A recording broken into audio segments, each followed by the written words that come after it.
yung mga sunog. Kurang tutong. Tutong talaga, tutong. Sunog na sunog. Sunog-sunog. Na over sa kabit ng speaker na marami.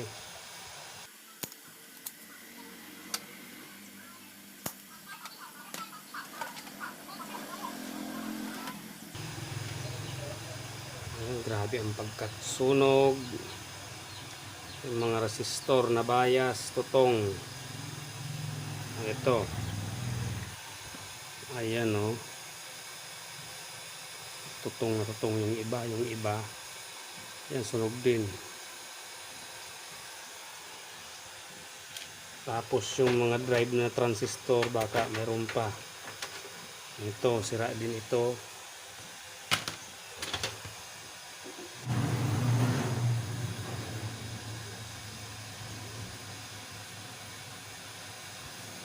So mag-check pa tayo ng mga transistor drive.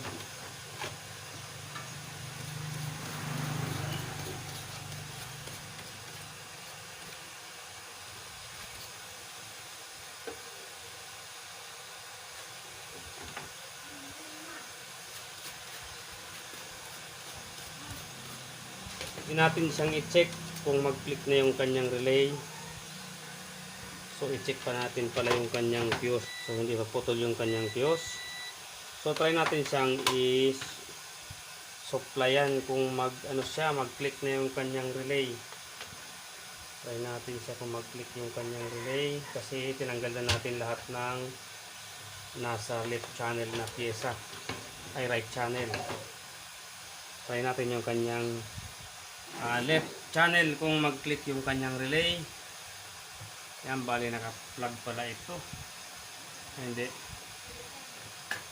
Grinder pala. Yan, plug in natin.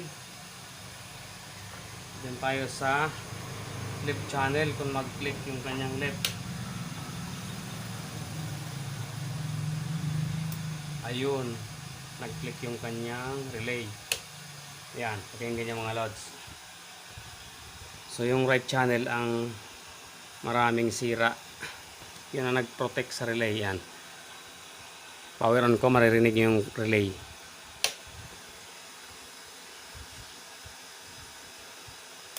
Ayun.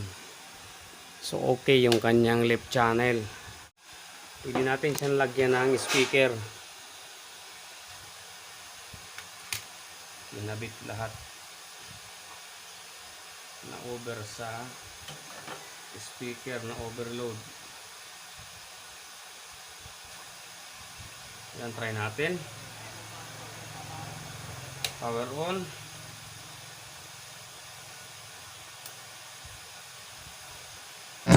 Ayun. Okay yung kanyang left channel. So lahat ng sira ay nasa right channel. So magti-test pa tayo ng mga transistor.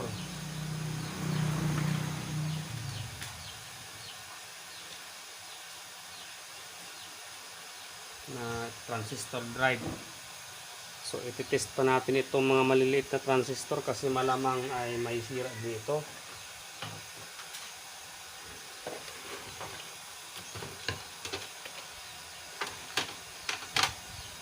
I-check pa natin itong kanyang drive.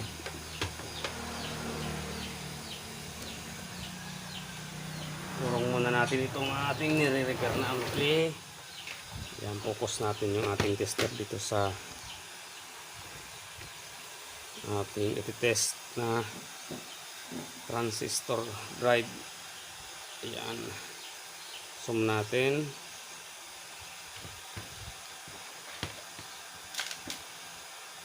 Yan, set natin sa 20K para mas mabilisan ma-detect yung sira o pwedeng mas mataas-taas pa. Reverse natin collector to emitter. Okay pa. Sunog na.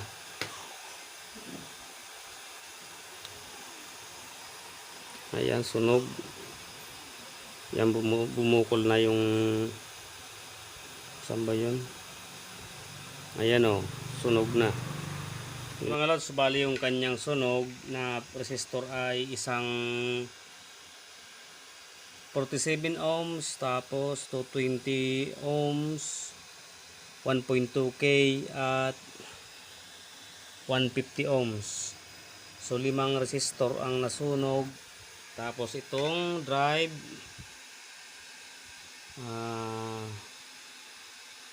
C2 C3200 isa, tapos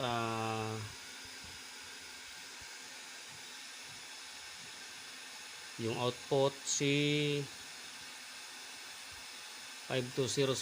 at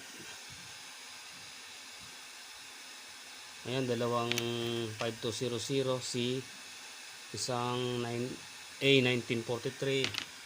Ayan yung sira niya mga lods. So hanggang dito na lang yung ating video mga lods, kasi hindi pa ito matatapos sa ngayon. So abangan nyo na lang yung sunod nito mga lods. Ayan, thanks for watching na lang.